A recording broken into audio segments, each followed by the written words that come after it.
వచ్చాకనే 10 ముక్కలు దాటిపోయింది. హల్లెలూయా. మనం క్షమించాలని దేవుని బిడ్డ మనం చేసుకుంటున్నాను. వాక్యంలోకి వెళ్దాం. వాక్యంలోకి వెళ్లే ముందు మీకు కొన్ని మాటలు చెప్పి నేను ముందరికి తీసుకెళ్ళాలని ఆశపడుతున్నాను. మన మందిరానికి వస్తూ ఉంటాం ప్రతి ఒక్కరం కూడా. హల్లెలూయా. మందిరానికి వచ్చినప్పుడు మనము ఎక్కడున్న వారం అక్కడే ఉండాలా, లేదంటే వర్ధిల్లుతా ఉండాలా? హల్లెలూయా. దేవునికే మహిమ కలుగును గాక. హల్లెలూయా. మనము కొంతమందికి మొక్కలు అంటే చాలా ఇష్టం. పూల చెట్లు కానీ ఏదైనా చెట్లు నాటడం అంటే చాలా ఇష్టం. హల్లెలూయా. మీరు చూడండి, విత్తనం ఏం చేస్తారు? ఆ ఇష్టం ఉన్న వాళ్ళు నాటుతారు. నాటేటప్పుడు వాళ్ళ హృదయంలో ఏ ఆశ ఉంటుంది? ఏ ఆశ ఉంటుంది? అది మంచిగా మొలిచి నాకు మంచి రోజా పువ్వు ఇచ్చాలి. హల్లెలూయా. అవునా కదా? ఖచ్చితంగా ఆశ పెట్టుకొని ఏం చేస్తారు? వాళ్ళు మొక్కను నాటుతారు. దేవునికే మహిమ కలుగును కాక. దాన్ని కాపాడాల్సిన బాధ్యత ఎవరిది? నాటిన వ్యక్తిదే. ఎవరంటే వచ్చి వాళ్ళకి అవసరం కూడా లేదు. హల్లెలూయా. కాపాడాల్సిన బాధ్యత ఎవరిది? నాటిన వ్యక్తిదే. కానీ అది నీళ్లు పోయాల్సిన వ్యక్తి నీళ్లు పోయించినప్పుడు అది ఏం చేసుకోవాలా? ఆ నీటిలో ఉన్న బలమును తీసుకొని ప్రతిరోజుకు రోజుకు ఏం చేయాలా? వృద్ధి అవుతా ఉండాలి. హల్లెలూయా. ఎక్కడ వేసినా ఆ విత్తనం అలాగనే ఉండిపోకుండా, ఎండిపోకుండా, చచ్చిపోకుండా ఏం చేయాలా?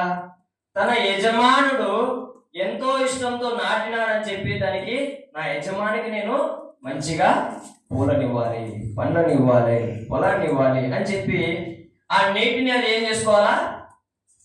పీల్చుకొని శక్తి పొందుకొని బలమును పొందుకొని ఏం కావాలా? చెట్టుగా, కొమ్మలుగా తయారైపోవాలా. హల్లెలూయా. దేవునికే మహిమ కలుగును గాక. ఆ యజమానునికి ఆ చెట్టు కొద్దిగా మొలకెత్తుతానే హృదయంలో ఎంత సంతోషం వస్తుంది? ఏదో సాధించినామంత సంతోషం వస్తుంది. హల్లెలూయా. దేవునికే మహిమ కలుగును గాక. మీరు చూసారా, కొంతమంది పంటలు పండిస్తూ ఉంటారు, కానీ వాన పడతనిప్పుడు వాన పడుతుంది కొన్నిసార్లు. అప్పుడు పంట ఏమవుతుంది? నష్టం వస్తుంది. నష్టం వచ్చినప్పుడు ఆ రైతు బాధ మనందరికీ కన్నీరు తెప్పిస్తుంది. హల్లెలూయా. దేవునికే మహిమ కలుగును గాక. మనం ఎంతో ఇష్టపడి నాటిన ఆ చెట్టు కూడా ఎన్ని రోజులకి ఫలించకపోతే ఆ నాటిన వ్యక్తికి ఏమనిపిస్తుంది? బాధలు వేస్తుంటారు, ఏడుపు వస్తూ ఉంటుంది. హల్లెలూయా. దేవునికే మహిమ కలుగును గాక. కానీ అతను ఏం చేస్తాడు? కొద్దిగా మొలకు వచ్చిన వెంటనే చాలా అంటే చాలా సంతోషపడతాడు, చాలా ఆనందపడతాడు. వచ్చిన వెంటనే ఏం చేస్తాడు తెలుసా? దాన్ని చుట్టూరు ఇంకా అందంగా తయారు చేసి ముళ్ళ కంచె వేస్తాడు. హల్లెలూయా. దాన్ని చుట్టూరు ఏం చేస్తాడు? ముళ్ళ కంచె వేస్తాడు. ఎందుకు? ఏ కుక్కనో వచ్చారో, ఇంకొకటి ఎవరైనా మనిషి వచ్చి పీకుతాడు, ఏదో పిచ్చి చెట్టు అనుకుని కొంతమంది తెలియదు అనుకుంటారు, పీకుతారు. లేదంటే ఆవులు ఉంటాయి, ఆవులు వచ్చి ఏం చేస్తాయి? తింటాయి. అలాగే ఏదో ఒకటి వచ్చి దీన్ని పాడు చేస్తారు, దీన్ని పెరిగేస్తారు అని చెప్పి యజమానునికి అమ్మో వృద్ధి కలిగింది కాబట్టి దాన్ని పోగొట్టుకోవద్దు, విత్తనముగా ఉన్నప్పుడు నేను ఎంత జాగ్రత్తగా కాపాడుకున్నానో ఇది చెట్టు అయిపోతుంది, దీన్ని ఇంకా జాగ్రత్తగా కాపాడుకోవాలని దాన్ని చుట్టూ ఏం చేస్తాడు? కంచె వేస్తాడు. హల్లెలూయా. కంచె వేసి దాన్ని అందంగా పెద్ద అయ్యేంత వరకు చాలా బాగా నీళ్లు వేసి, దానికి కావాల్సిన ఎరువు పోసి, దానికి కావాల్సిన అన్నిటినీ కూడా సమకూర్చి ఎంతో చక్కగా భద్రపరుస్తాడు. హల్లెలూయా. దేవునికి మహిమ కలుగును గాక. ఆ అన్ని బలం తీసుకొని, శక్తి తీసుకొని, ఆ ఎనర్జీ తీసుకొని ఆ చెట్టు ఏం చేసింది? ఒక మంచి పండును, ఒక మంచి పువ్వునిచ్చింది. ఆ యజమానికి ఎంత సంతోషం వస్తుంది? ఆ సంతోషంలో ఏం చేస్తారు తెలుసా? పక్కింటి అక్కని పిలిచి, అక్క మా చెట్టు పువ్వు పూసింది, నీ కూతురికి పెట్టుకో ఫస్ట్. హల్లెలూయా. దేవునికే మహిమ కలుగును గాక. నా పంట మంచిగా పండింది, నా పొలము మంచి కాయలు ఇచ్చాయి అని చెప్పి 10 మందికి మనం ఏం చేస్తూ ఉంటాం? దేవుని కృప వలన చాలా బాగా వచ్చిందని చెప్పి చెప్పుకొని చాలా అంటే చాలా మన సంతోషం తట్టుకోలేక అవి ఏం చేస్తుంటాయి? బయటకు వచ్చి అందరితో పంచుకుంటా ఉంటాం. హల్లెలూయా. దేవునికి మహిమ కలుగును గాక. ఆమేన్. దేవుడు ఆ విధంగా క్రీస్తు ప్రార్థన మందిరంలో ఉన్న ప్రతి విత్తనాన్ని వర్తింపజేయాలనుకుంటున్నాడు. హల్లెలూయా. దేవునికి మహిమ కలుగును గాక. ఎక్కడ వేసిన విత్తనం అక్కడే ఉండి చచ్చిపోకోకుండా దేవుడు ఏం ఆశిస్తున్నాడు? ఎదగాలని ఆశపడుతున్నాడు, వర్ధిల్లాలని ఆశపడుతున్నాడు, మిమ్మల్ని పెంచాలని ఆశపడుతున్నాడు. యజమానుడు నీళ్లు వేస్తూ ఉంటున్నాడు. హల్లెలూయా.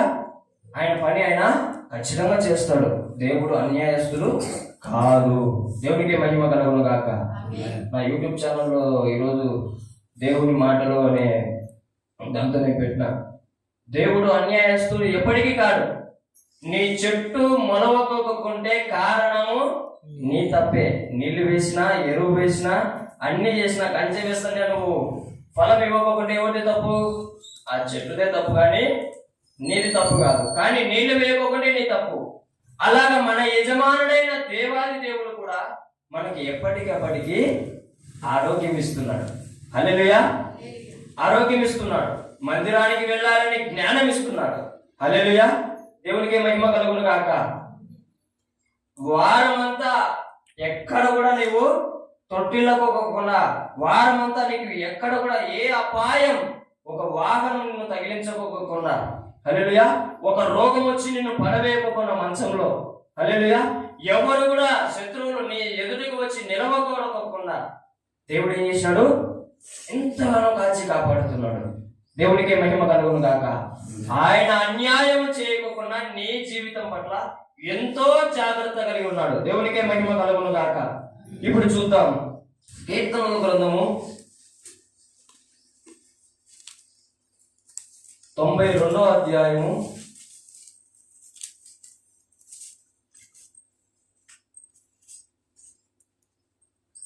13వ వచనము. యెహోవా మందిరములో నాటబడిన వారై మన దేవుని ఆవరణములలో వర్ధిల్లుదురు. ఆమేన్. దేవునికి మహిమ కలుగును గాక. వారు మన దేవుని మందిరములలో వర్ధిల్లుదురు. యెహోవా మందిరములో నాటబడిన వారై వర్ధిల్లుదురు. దేవునికి మహిమ కలుగును గాక. ఇక్కడికి అందరూ మీరు అంత ఈజీగా వచ్చారనుకుంటున్నారా? మీకు కొన్ని సన్నివేశాలు మీకు పరిచయం చేస్తా చూడండి. మనము టీవీలలో చూస్తూ ఉంటాం, మొబైల్స్లలో చూస్తూ ఉంటాం చాలా మందిని. హల్లెలూయా. ఏం కనిపిస్తున్నాయి ఈ మధ్య? దేవుని వాక్యం ప్రకటించే వారి గురించి కానీ, మందిరానికి వెళ్ళే వాళ్ళ గురించి కానీ ఏం కనిపిస్తున్నాయి? చాలా చాలా అల్లర్లు కనిపిస్తున్నాయి. చంపుతున్నారు. హల్లెలూయా. మందిరాలకు వెళ్తుంటే మతం మార్చారని చెప్పేసి కొడుతున్నారు. హల్లెలూయా. కులం మార్చారని కొడుతున్నారు. దేవునికి మహిమ కలుగును గాక. ఎన్నో మందిరాలు మూతలు పడిపోతున్నాయి తెలుసా? మందిరాలలోకి వచ్చి ఆటంకపరిచేసి అందరిని జనాలను కొట్టేసి వెళ్ళిపోతూ ఉంటున్నారు. అటువంటి రోజుల్లో ఉంటున్నాం మనం. హల్లెలూయా. మన మందిరాన్ని స్థిరంగా ఉంచాడంటే మన శక్తి. మన మందిరానికి మనల్ని ఆరోగ్యంగా, జ్ఞానము కలిగి విశ్రాంతి దినమును పాటించాలని మనకు మనసులో పెట్టి మనం వెళ్ళి బలం పొందుకున్నామని ఇంత చక్కగా వివరించిన దేవాది దేవుణ్ణి మనము ఏం కావాలా? ఆయన ఆశ్రయం పొందుకోవాలా, ఆయన బలం ఏం చేసుకోవాలా? పొందుకోవాలా. అంత ఈజీగా మనం దేవుని మందిరంలో అడుగు పెట్టలేము. అది దేవుని కృప ఉంటుంది. దేవునికి మహిమ కలుగును గాక. మీకు సాక్ష్యం రూపంలో పంచిన, ఒకవేళ గొడవ జరిగితే మీ కళ్ళ ముందర నేను ఉండకపోవచ్చు, హాస్పిటల్లో ఉండవచ్చు. హల్లెలూయా. దేవునికి మహిమ కలుగును గాక. కానీ ఏం జరిగింది అక్కడ? దేవుని కృప, దేవుని కంచె, దేవుని మహా ఉన్నతమైన కృప ద్వారా దేవుని మందిరంలో మనం ఉన్నాం. హల్లెలూయా. మీకు ఏ ఆరోగ్యం లేదు. చూడండి, చిన్న పిల్లోడు ఉన్నాడు మీ ఇంట్లో, వానికి అనారోగ్యం వచ్చింది. వాళ్ళ తాత మందిరానికి రాడు, వాళ్ళ అప్ప మందిరానికి, వాళ్ళ జేజీ, వాళ్ళ అవ్వ, వాళ్ళ అమ్మ, వాళ్ళ నాన్న ఎందుకు రాదు తెలుసా? ఆ పిల్లోడి మీద బెంగ. పోతారు హాస్పిటల్కు, ఏడుచా ఉంటారు, ఏమవుతుందో, సీరియస్ అయింది. హల్లెలూయా. కానీ నీ పిల్లలకు మంచి ఆరోగ్యం దేవుడు ఇచ్చాడు. నీ పిల్లల్ని లోపల పెట్టాడు, నిన్ను లోపల మందిరంలోకి నడిపించాడు. హల్లెలూయా. దేవునికే మహిమ కలుగును గాక. నేను చెప్పాలనుకుంటున్నది ఏంటంటే, మనం దేవుని మందిరానికి రావడం అంత ఈజీ కాదు. అది ఒక దేవుని గొప్ప ప్రణాళిక, అది గొప్ప దేవుని ఉద్దేశం, దేవుని చిత్తమై ఉంటున్నది. దేవునికే మహిమ కలుగును గాక. లోకంలో ఎంతో మంది ఉంటున్నారు, కానీ మనల్ని దేవుడు ఎన్నుకొని ఏం చేస్తున్నాడు? మొక్కలాగా, ఒక విత్తనంలాగా పట్టగచ్చి దేవుని ఆవరణములలో పెడుతున్నాడు. హల్లెలూయా. అదే ఇక్కడ మాట్లాడుతున్నాడు. యెహోవా మందిరములో నాటబడిన వారై వారు మన దేవుని ఆవరణములలో వర్ధిల్లుదురు. ఎక్కడో నీ జీవితం, నీ తరముల ముందర కూడా, మన అబ్బ వాళ్ళ ముందర మందిరానికి వెళ్తున్నారు అంటే ఎక్కడో పడిపోయిన విత్తనాన్ని దేవుడు ఏం చేసినాడు? వెతికి పట్టుకొని ఏం చేసినాడు? మందిరములలో నాటాడు. హల్లెలూయా. ఆ విత్తనం బాగా ప్రార్థన చేసింది కాబట్టి, ఆ విత్తనం బాగా ఫలించింది కాబట్టి, ఆ విత్తనం వర్ధిల్లింది కాబట్టి, ఈ రోజు మనవలలాగా, కొడుకులలాగా, బిడ్డలలాగా మనం ఏం చేస్తున్నాం? దేవుని మందిరానికి వాకిలి తెలుస్తూనే చక్కగా రాగలుగుతున్నాం. దేవునికి మహిమ కలుగును గాక. ఆ విత్తనాలే నాటినప్పుడు సరిగ్గా ఫలించకపోతే మనము ఇక్కడ ఉండేటోళ్ళం కాదు. పాతాళాన్ని తప్పించేది ఎవరంట? యేసుని నామం మాత్రమే. హల్లెలూయా. ఆ దినమున మన అప్ప వాళ్ళు, మన తాతగారు, వాళ్ళందరూ కూడా దేవుని మందిరంలో నాటబడ్డారు, పాతాళాన్ని తప్పించుకున్నారు. హల్లెలూయా. దేవునికి మహిమ కలుగును గాక. తప్పించబడి వాళ్ళు వర్ధిల్లారు కాబట్టి మనం దేవుని మందిరంలో ఇంత చక్కగా దేవుణ్ణి ఆరాధించుకోగలుగుతున్నాం. మనమందరము కూడా అంత ఈజీగా దేవుని మందిరంలో ఉండటం లేదు. యెహోవా మందిరములో నాటబడిన వారే వారు మన దేవుని ఆవరణములలో వర్ధిల్లుదురు. ప్రేమైన దేవుని బిడ్డలారా, దేవుడు చెప్తున్నాడు చూడండి, మనం అందరము కూడా విత్తనముగా ఉండడానికి వీల్లేదు. ఏం కావాలా? వర్ధిల్లాలా.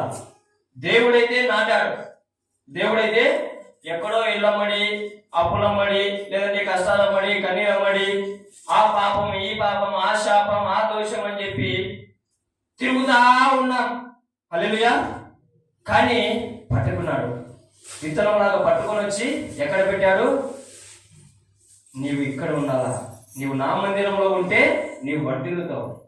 నా మందిరంలోని నీవు నా మాటలు వింటే నీవు బలం పొందుకోగలుగుతావు. నీవు ఇన్నాళ్ళు విత్తనముగా ఉన్నావు, నీవు చెట్టుగా మారబోతావు, నీవు ఫలాలు ఇస్తావు, అనేకులను వెలిగించేవాడిగా తయారవుతావు అని చెప్పి దేవుడి మందిరంలోకి మనందరినీ దేవుడు ఎంతో చక్కగా. ఎంతమందికి మంచి ఆరోగ్యం ఉంది? చేతులు ఎత్తండి. ఎంతమందికి నేను ఆరోగ్యంగా ఉన్నాను, నడవగలుగుతున్నాను, తినగలుగుతున్నాను? హల్లెలూయా. దేవునికి మహిమ కలుగును గాక.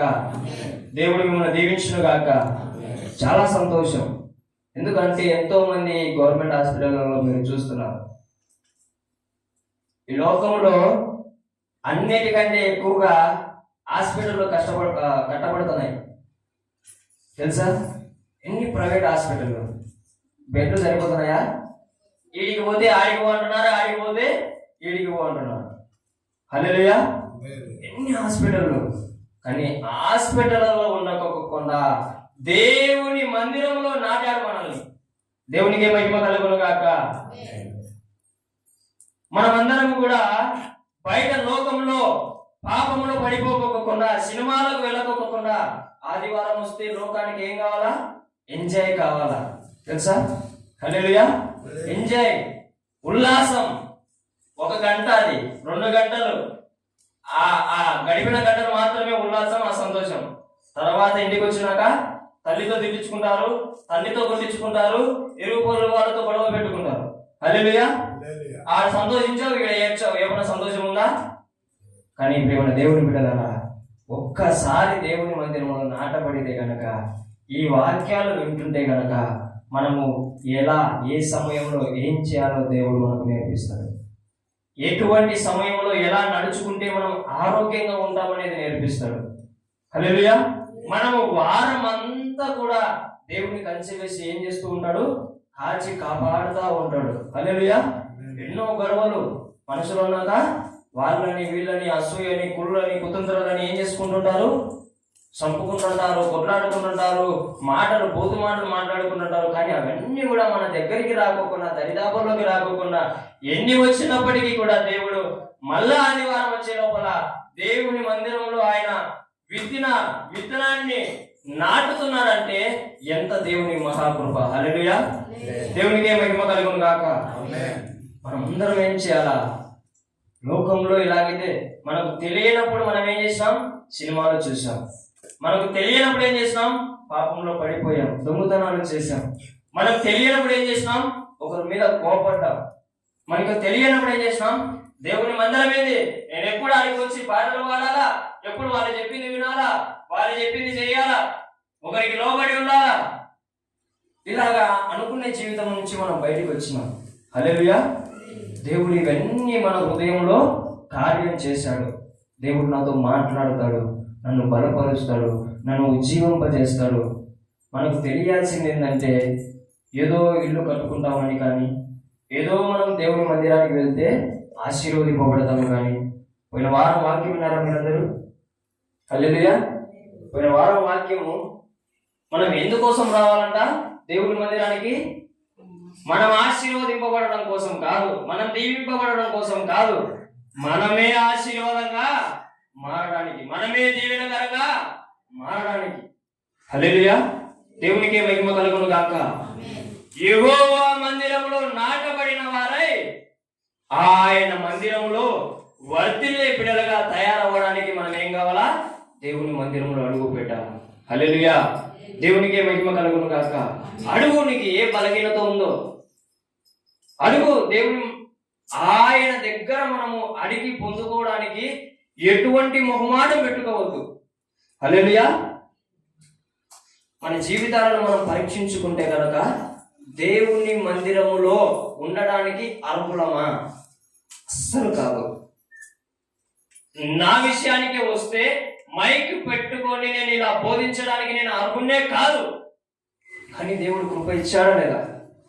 హల్లెలూయా. దేవుని మందిరంలోకి రావడానికి ఆయన పరిశుద్ధులకే పరిశుద్ధుడు. హల్లెలూయా.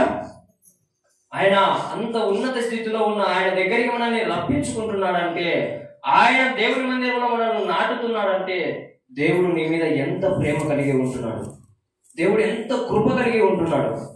నువ్వేం చేయాలా? గుర్తించాలా. నువ్వేం చేయాలా? కనుగొనాలా. హల్లెలూయా. ఎంతో మందికి చెప్పుకోలేని రోగాలు వస్తున్నాయి, కానీ దేవుడు మంచి ఆరోగ్యం ఇచ్చాడు. దేవుని స్తుతించడం నేర్చుకోవాలి. హల్లెలూయా. దేవుని మందిరానికి వచ్చిన తర్వాత ఎలా ఉండాలా? సైలెంట్గా, ఎంతో నెమ్మదిగా, ఎంతో సమాధానంగా, ఇరుగు పొరుగు వాళ్ళతో, పక్కన కూర్చున్న వాళ్ళతో ప్రేమ కలిగి ఉండాలా. హల్లెలూయా. అదే వర్ధిల్లడం. మనం ఏం చేయాలా? వర్ధిల్లాలని దేవుని లేఖనం సెలవిస్తుంది. ఒక రోజు ఉన్న కోపం వారం రోజులు పెట్టుకో, 2 వారాలు పెట్టుకో, నెల పెట్టుకో. ఏదో ఒక రోజు నీతో దేవుడు మాట్లాడతాడు. మా కోపడద్దు, నీ ఇంటిని నువ్వే నాశనం చేసుకుంటున్నావు అని దేవుడు మాట్లాడినప్పుడు నువ్వేం కావాలా? వర్ధిల్లాలి అంటే ఆ కోపాన్ని విడిచిపెట్టుకోవాలి. దేవునికి మహిమ కలుగును గాక. హల్లెలూయా. నువ్వు అసూయ పడతావు. ఒకరు చీర కట్టుకున్నా, ఇంకొకరు మంచి డ్రెస్ వేసుకున్నా, ఒకరు బండి కొనుక్కున్నా, ఇంకొకరు ట్రాక్టర్ కొనుక్కున్నా, లేదంటే ఇంకొకరు బయట వాళ్ళు బాగా పైకి ఎదుగుతుంటే మనం అసూయ పడతాం. ఇంకొక దౌర్భాగ్య విషయం ఏంటంటే, ప్రార్థనలో దేవునితో అడుగుతున్నారు ఏమని? అన్యుడు బాగా మిద్దెలు కట్టుకుంటున్నారు, వాళ్ళు బాగా కారణంలో తిరుగుతున్నారు, లక్షలు సంపాదించుకుంటున్నారు. నా పరిస్థితి ఏందయ్యా? నిన్ను తెలుసుకునే నా జీవితం ఏందయ్యా ఎలా ఉంది? హల్లెలూయా. నీకు నిజం చెప్పమంటారా? నేను కారు పోతాను డ్రైవింగ్, కోట్ల ఆస్తిపరులు ఉంటారు. హల్లెలూయా. కారు నిండా ఏముంటుంది తెలుసా? కొట్లాటని, మనశ్శాంతే ఉండదు. 2-3 ఫోన్లు మెయింటైన్ చేస్తారు. ఎన్ని ఫోన్లు? 2-3 ఫోన్లు, 6 సిమ్ములు మెయింటైన్ చేస్తారు. ఒక ఫోన్ కట్ అయితే ఇంకొక ఫోన్ వస్తుంది. సత్సంటారు పాపం. నేను ఏం చేసుకోలేను. ఇంత సమాధానం ఇచ్చినందుకు నీకు వందనాలయ్యా. హల్లెలూయా. ఇంత శాంతిగా ఉంచినందుకు నాకు వందనాలయ్యా. దేవునికే మహిమ కలుగును గాక. నేను కూడా ఆస్తిపరుడు కాదు, కానీ సెల్లులో 24 గంటలు మాట్లాడేటండి, 24 గంటలు. హల్లెలూయా. వాళ్ళని చూసినప్పుడల్లా నాకు ఇంత నా సెల్లు మోగుతుందేమో చూడండి. ఇప్పుడు అది సైలెంట్లో కూడా పెట్టుకోకుండా మోగదు. హల్లెలూయా. ఎందుకు మోగదు? దేవుడు సమాధానం ఇచ్చాడు, శాంతిని ఇచ్చాడు. హల్లెలూయా.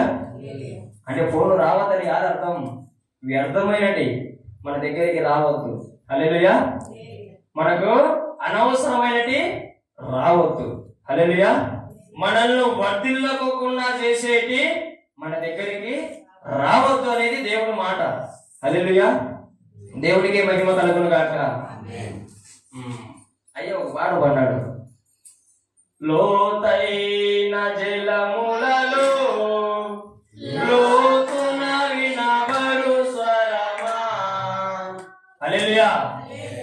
ఏంటంట? లోతైన జలములలో లోతున వినబడే స్వరం. యారు వినపడుతుంది? లోతున. దాన్ని పట్టుకుంటే మనం వర్ధిల్లుతాం. హల్లెలూయా. దేవునికి మహిమ కలుగును గాక. మందిరంలోకి వచ్చి పైన జలముల మీద వెతుకుతుంటే మీరు వర్ధిల్లలేరు. ఎక్కడ దేవుని స్వరం నాతో మాట్లాడుతుంది పట్టుకుంటే మీరు వర్ధిల్లుతారు. దేవునికి మహిమ కలుగును గాక. పక్క పక్కన చూసుకుంటే వర్ధిల్లరు, చెల్లులు ఒత్తుకుంటే వర్ధిల్లరు.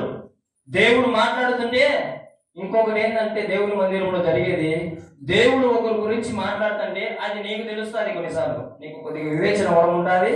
అదేమవుతుంది, అది దేవుడు ఈమెతో మాట్లాడుతున్నాడు అని చెప్పి ఆమెను చూసి నవ్వుతాం. ఇతనితో మాట్లాడుతున్నాం అని చెప్పి ఇతను చూసి నవ్వుకుంటాం. అది చాలా తప్పు. హల్లెలూయా. దేవుడికి మహిమ కలుగును గాక. ఒకడు సినిమా చూసేటోడు మందిరంలోకి వచ్చినాడు. కొద్దిగా ప్రార్థన చేస్తాడు, కొద్దిగా బాగా బైబిల్ చదువుతాడు. దేవుడు మాట్లాడుతున్నాడు. సినిమా చూస్తున్నావా, నువ్వు ఈ రోజు నుంచి మానుకో అంటానే ఈవిడు బాగా ప్రార్థన చేస్తున్నాడు కదా, ఈవిడు రే నీకేరా. హల్లెలూయా. ఇలా పైన జలములలో మనం వెతుక్కుంటా వాళ్ళతో మాట్లాడాడు, వీళ్ళతో మాట్లాడాడు అని చెప్పి మనలో లోతుగా మాట్లాడుతున్న దేవుని స్వరాన్ని మనం ఏం చేసుకుంటున్నాం? కోల్పోతున్నాం. మందిరంలో వర్ధిల్లకుండా ఉంటున్నాం. హల్లెలూయా. దేవునికి మహిమ కలుగును గాక. దేవుడు నాతో మాట్లాడే మాట నేను వినాలా అని మనం ఏం చేయాలా?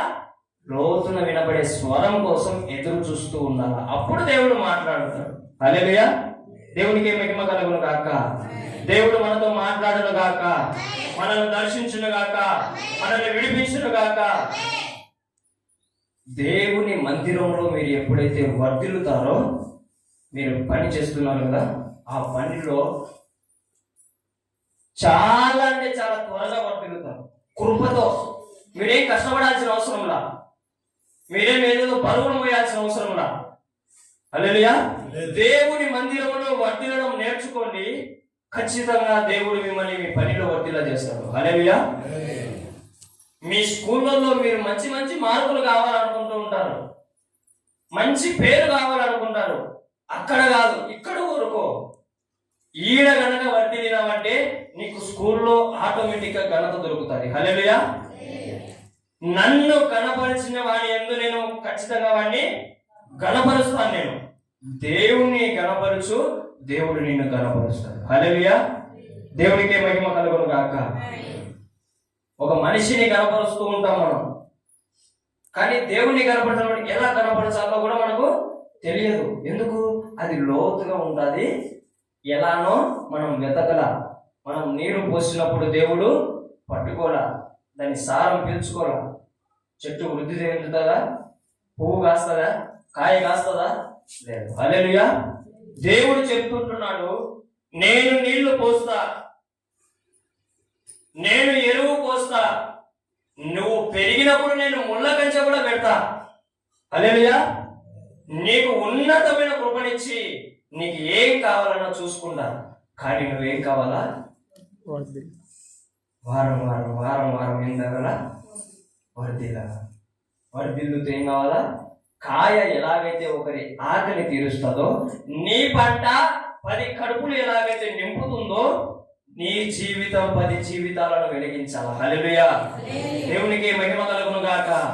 అది ఎక్కడ జరుగుతుందంటే ఒక దేవుని మందిరంలో దేవుని జ్ఞానమును పొందుకున్న వారికి మాత్రమే. హల్లెలూయా. నిజమంటారా అబద్ధం అంటారా? మీరు ఎక్కడైనా గమనించండి, ఒక పోలీసు ద్వారా కానీ, ఒక కోర్టు లాయర్ ద్వారా కానీ, ఒక మంచి డబ్బులున్న వ్యక్తి ద్వారా కానీ, ఇంకా ఎన్నెన్నో లోకంలో పుస్తకాలు ఉన్నాయి కదా, వాటన్నిటి ద్వారా కానీ ఒక తాగుబోతు మారినట్టు కానీ, ఒక తిరుగుబోతు మారినట్టు కానీ, ఒక పేకాటగారు మారినట్టు కానీ, దొంగలు మారినట్టు కానీ, వ్యభిచారులు మారినట్టు కానీ చూపిస్తారా? మనకి ఎక్కడ దొరకరు. కానీ ఒక్క దేవుని మందిరంలో ఈ ఒక్క గ్రంథం ద్వారా మాట్లాడిన దేవుడు ఎంతో మంది దొంగలు మారారు. హల్లెలూయా. ఎంతో మంది వ్యభిచారులు మారారు. ఎంతో మంది లంచగొండులు. హల్లెలూయా. ఎంతో మంది ఇలా పాపం చేసే వాళ్ళందరూ కూడా ఈ గ్రంథంలో నుంచి ఆ లోతున వినబడే స్వరాన్ని పట్టుకొని ఏం చేసినారు? వర్ధిల్లారు. హల్లెలూయా. వాళ్ళు వర్ధిల్లడమే కాదు, మీరు గమనించండి, ఎవరైతే దేవుని ప్రేమ కలిగి, ఎవరైతే దేవుని సమాధానం కలిగి ఉంటారో వాళ్ళు అస్సలు వాళ్ళ గురించి పట్టించుకోరు. ఇతరుల బాగోగుల గురించి ఆలోచిస్తూ ఉంటారు. హల్లెలూయా. మనమందరం కూడా ఏం చేయాలా? మన ఊర్లో ఉన్న పేర్లందరూ తెలుసుకోండి. మన ఊర్లో ఉంటారు కదా, వాళ్ళందరి పేర్లు తెలుసుకోండి. వాళ్ళు మేము పోయి పలకరియాలని చెప్పడంలో వాళ్ళ గురించి మోకరించి ప్రార్థన చేయండి. హల్లెలూయా. నేను ఏం ప్రార్థన చేయాలా అని ఆలోచిస్తుంటాను. ప్రార్థన కూర్చునేప్పుడల్లా ఎలా ప్రార్థన చేయాలా, ఏం ప్రార్థన చేయాలా విజ్ఞాపన చేయి. హల్లెలూయా. అది ప్రార్థన కాదా? దేవునికి మహిమ కలుగును గాక. ప్రభువా, నా సంఘమును విశాలపరచండి. హల్లెలూయా. ప్రభువా, నీ లోతైన మర్మముల చేత నన్ను పలకరించని మాట్లాడు. హల్లెలూయా. నాకు మొర్ర పెట్టుము, నేను నీవు గ్రహింపలేని గూఢమైన సంగతులు నేను నీకు విశాలపరిచి తెలియజేస్తా. హల్లెలూయా. దేవునికి మహిమ కలుగును గాక. ఎప్పుడైతే మొర్రపెట్టి దేవుని మందిరానికి వస్తారో వాళ్ళు దేవుని మందిరంలో దేవుని స్వరం వింటారు. హల్లెలూయా. మనం ఏం చేయాలా? ఎక్కడున్న వాళ్ళం అక్కడ ఉండకోకుండా ప్రతిరోజు ఒక్క వాక్యమే పట్టుకోండి. హల్లెలూయా. 10 వాక్యాలు ఆ రోజు జరగని, కానీ ఒక్క వచనమే పట్టుకో. ఒకే ఒక్క వచనం పట్టుకో, దాన్ని ధ్యానించు, దాన్ని నీ జీవితానికి ఒక టాబ్లెట్ లాగా వేసుకో. హల్లెలూయా. టాబ్లెట్ వేసుకున్నప్పుడు నీ జ్వరం అయితే ఎలాగైతే పోతుందో, నీవు యేసు వాక్యము నీలో ఉపయోగించుకున్నప్పుడు నీలో ఉన్న పాపం పోతుంది, నీలో ఉన్న రోగం పోతుంది. దేవుని వాక్యాన్ని స్వస్థపరిచే శక్తి ఉంది. హల్లెలూయా. దేవుని వాక్యానికి పాపం నుంచి విడుదల ఇచ్చే శక్తి ఉంది. హల్లెలూయా. మీకు తెలుసా, క్యాన్సర్ అయినా నయం చేస్తారు, హెచ్ఐవి అయినా నార్మల్ వస్తారు, ఏదైనా సరే లోకంలో అంత గొప్ప కరోనా రోగంనే మాయం చేసినారు. అవునా కదా? హల్లెలూయా. మాయమైపోయింది. కానీ ఒక్కడికన్నా వెళ్ళి నీ తలంపులలో చెడ్డ తలంపులు వస్తాయి కదా, నీ ఆలోచనలో చెడ్డ ఆలోచనలు వస్తుంటాయి కదా. ఏదన్నా ఒక 1,00,000 రూపాయలు డబ్బులు ఆడ పెట్టినప్పుడు సర్రని ఏమొస్తుంది ఆలోచన? దొంగతనం చేయాలా. హల్లెలూయా. దొంగతనం చేయాలా. ఏదన్నా మంచిగా కారు కొని నీ ఊర్లో ఎంటరినప్పుడు అసూయ. అవునా కదా? ఇవన్నీ మన ఆలోచనలో తలంపులలో పడతాయి. ఈ రోగాన్ని బాగు చేసేది ఎవరు ఈ లోకంలో? మీరు ఆలోచించుకోండి. ఎవ్వరు కూడా లేరు. ఈ రోగాన్ని మాన్పించే దేవుడు ఎవరు లేరు, కానీ మన బైబిల్ దేవుడు ఉన్నాడు. హల్లెలూయా. దేవునికి మహిమ కలుగును గాక. నేను చదివిస్తూ ఉంటా ఏప్రిల్ పత్రికలో, ఒకసారి మనం ధ్యానించి ముగించుకుందాం. ఏప్రిల్ పత్రిక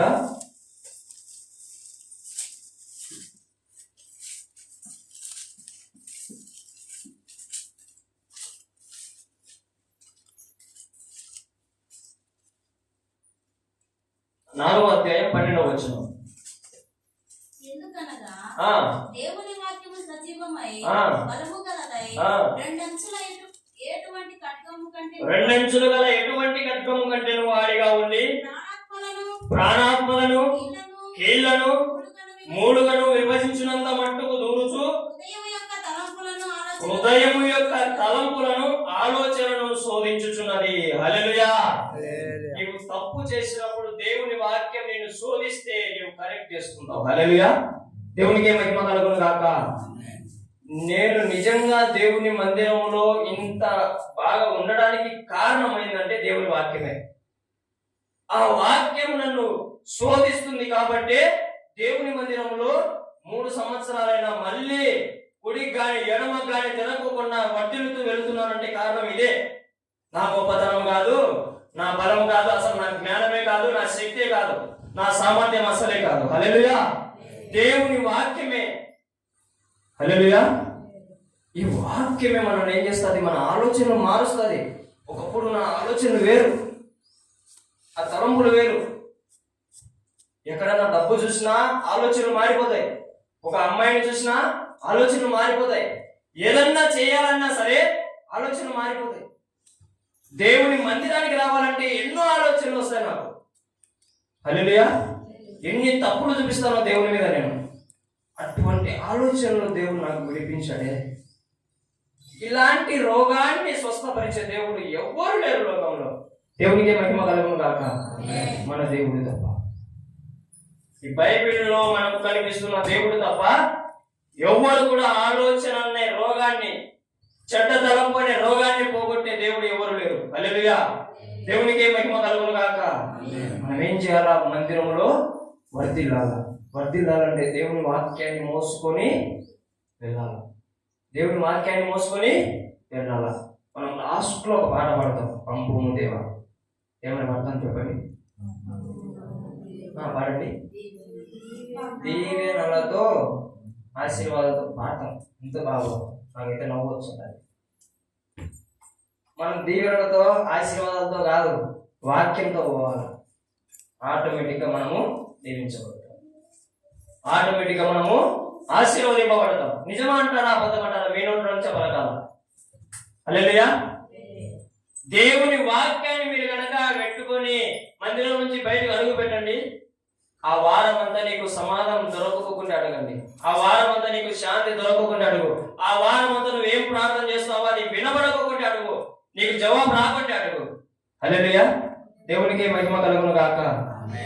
చూడండి, అదే కీర్తనల గ్రంథము 92వ అధ్యాయము 14వ వచనం.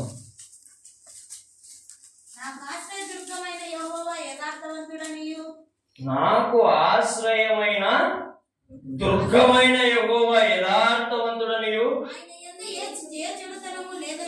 ఆయన యందు ఏ చెడుతనము లేదనియు ప్రసిద్ధి చేయుటకై. హల్లెలూయా.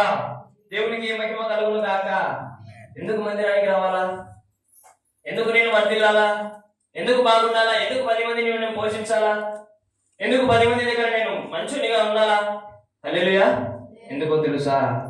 నిన్ను కన్న దేవుడు, నిన్ను పోషించిన దేవుడు, నిన్ను పెంచిన దేవుడు ఆయన యథార్థవంతుడని చెప్పడానికి, ఆయనలో ఏ చెడుతనము లేదని ప్రసిద్ధి చేయడానికి నీవు ఈ మందిరంలో వర్ధిల్లాలా. హల్లెలూయా. ఏదో నువ్వు పెద్ద పెద్ద కార్లలో తిరగడానికి, ఏదో నువ్వు పెద్ద పెద్ద అది ఇది అని చేసుకోవడానికి నీవు కాదు. దేవుని మందిరంలో వర్ధిల్లాలని ఏ దానికి తెలుసా? నీవు దేవుని గురించి తెలియజేయడానికి. ఆయనలో చెడుతనం లేదండి. నాలో పాపమున్న యెడల మీలో ఎవరు గుర్తిస్తారో చెప్పండి. ఎవరు కూడా ఆ మాట చెప్పిన వాళ్ళు లేరు, యేసుక్రీస్తు ప్రభుల వారు తప్ప. హల్లెలూయా. కక్షతో చంపినారు తప్ప పాపం చూపించి చంపలా. హల్లెలూయా.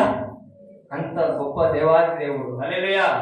అందుకే ఆయనను మరణం కూడా ఆపలేక వద్దు నాయన వెళ్ళని చెప్పి మళ్ళా 3వ దినమున లేచాడు. హల్లెలూయా. దేవునికి మహిమ కలుగును గాక. మనం ఎందుకు దేవుని మందిరంలో వర్ధిల్లాలంట? మనల్ని ఆశ్రయించిన దేవుడు, మనకు ఆశ్రయం పుట్టించిన దేవుడు యెహోవా యథార్థవంతుడని చెప్పడానికి, అలాగనే ఆయనలో ఏ చెడుతనము లేదనడానికి మనము ఒక గుర్తు, మనమే ఒక గుర్తు. హల్లెలూయా. దేవునికి మహిమ కలుగును గాక. లోకంలో ఉన్న వాళ్ళ సినిమాలు, సీరియళ్ళు, ఆకేసుకునేటోళ్ళు, వ్యభిచారం చేసేటోళ్ళు, దొంగతనం చేసేటోళ్ళు నా దేవుడు మంచోడు అని చెప్తే ఎవరన్నా ఊరుకుంటారా? చెప్పండి. ఎన్ని చేస్తున్నాడు నా దేవుడు, ఏ చెడుతనము చెయ్యడు, ఏ చెడుతనం ఆయనలో లేదు, ఆయన యథార్థవంతుడు అని చెప్పగలుగుతాడా? చెప్తే ఏం జరుగుతుందా? వారానికి అని చెప్పి కొట్టి పంపించాను. ఎందుకు? నిన్ను చూసంటేనే అర్థమవుతుంది అది. ఇక్కడ కూర్చొని బోధిస్తుంటే మీరు కూర్చుంటారు కదా, అపవాది మీకు ఒక్కొక్కటి వివరించకుండా చెప్తుంది తెలుసా. హల్లెలూయా. నేను కనుక తప్పు చేసి ఇక్కడ నిలబడినానంటే పదే పదే మిమ్మల్ని గుచ్చి చెప్తా ఉంటుంది. ఎవరైనా సరే పక్కనోళ్ళు ఎవరైనా నీతులు చెప్తున్నారంటే నీ జీవితం ఏందో వానికి చూపిస్తా ఉంటుంది అపవాది. వాడు అందుకే గమ్మున లోపల తిట్టుకుంటుంటాడు. పెద్దోడైతే చిన్నోడైతే నీ పని నువ్వు చూసుకోకూడదు అంటాడు. అవునా కదా? హల్లెలూయా. దేవునికి మహిమ కలుగును గాక. మన దేవుడు యథార్థవంతుడని ప్రసిద్ధి చేయుటకై మనం యథార్థవంతులుగా మారాలి. హల్లెలూయా. మన దేవుడిలో ఏ చెడుతనము లేదని చెప్పడానికి ప్రసిద్ధి చేయాలంటే మనలో 7 చెడుతనములు కూడా ఉంచుకోకూడదు, దానికి దారిని ఇవ్వకూడదు. హల్లెలూయా. దేవునికి మహిమ కలుగును గాక. ఆలోచనలు రాక తప్పదు, తలంపులు రాక తప్పదు. వాడు నిన్ను శోధిస్తానే ఉంటాడు, కానీ నువ్వు నిలబడాలా. దాన్ని వర్ధిల్లడం అంటారు. హల్లెలూయా. మొక్క నాటినప్పుడు నీళ్లు పోయకుండా చస్తుందా లేదా? హల్లెలూయా. దానికి ఎండ లేకోకుండా సూర్యరశ్మి ఉండాలా, లేదంటే చనిపోతుంది. హల్లెలూయా. దానికి ఆ మనిషి ఏం చేయాలా? కంచె పెట్టాలా, ఆ కంచె లేకోకుండా చనిపోతాడు. హల్లెలూయా. దేవునికి మహిమ కలుగును గాక. ఏమీ లేకోకుండా చనిపోతాం. మనకు కూడా దేవుని కంచె లేకుంటే, మనలో కూడా ఏ యథార్థత లేకుంటే, ఏ చెడుతనం లేకుంటే దేవుడు యథార్థవంతుడని మనం చెప్పగలిగే వారిగా తయారవుతాం. దేవుడు ఆయనలో చెడుతనం లేదని చెప్పేవాడిగా తయారవుతాం. హల్లెలూయా. దేవునికి మహిమ కలుగును గాక. లాస్ట్ వచనం 1 నిమిషంలో వేస్తా. 15వ వచనం. వారు ముసలితనమందు ఇంకా చిగురు పెట్టుచుందురు, సారము కలిగి పచ్చగా నుందురు. హల్లెలూయా. దేవునికి మహిమ కలుగును గాక. సారం కలిగి పచ్చగా ఉంటారంట. దేవుని వాక్యంలో మనం ఏంటలా సారం కలిగి, ఎవరన్నా కోపంగా వచ్చి మనతో మాట్లాడినప్పుడు సమాధానపరిచి దేవుని వాక్యం ద్వారా పంపించే వారిగా ఉండాలా. ఎవరన్నా అల్లర్లు జరుగుతున్నప్పుడు పెద్దవారిగా మనం ఏం చేస్తూ ఉండాలా? సమాధానంగా దేవుని వాక్యం మన మనసులో పెట్టుకొని మనం మాట్లాడే వారిగా ఉండాలి. హల్లెలూయా. దేవునికి మహిమ కలుగును గాక. నువ్వు చిన్న వయసులో మాత్రం ఫలించడం కాదు, ఒక వయసు వచ్చిన తర్వాత ఫలించడం కాదు, పెళ్ళైన తర్వాత ఫలించడం కాదు. ఇక్కడ ఏమంటున్నారు? వారు ముసలితనమందు ఇంకా చిగురు పెట్టుచుందురు, సారము కలిగి పచ్చగా నుందురు. దేవునికి మహిమ కలుగును గాక. దేవుడు మనలందరినీ కూడా చిగురించును గాక. దేవుడు మనలందరినీ వర్ధిల్లింపజేయును గాక. దేవుడు మనలందరినీ ఎల్లప్పుడూ పచ్చగా ఉంచును గాక. హల్లెలూయా. దేవుడి వాక్యమును దీవించును గాక. మన హృదయాలలో ఫలింపజేయును గాక. హల్లెలూయా.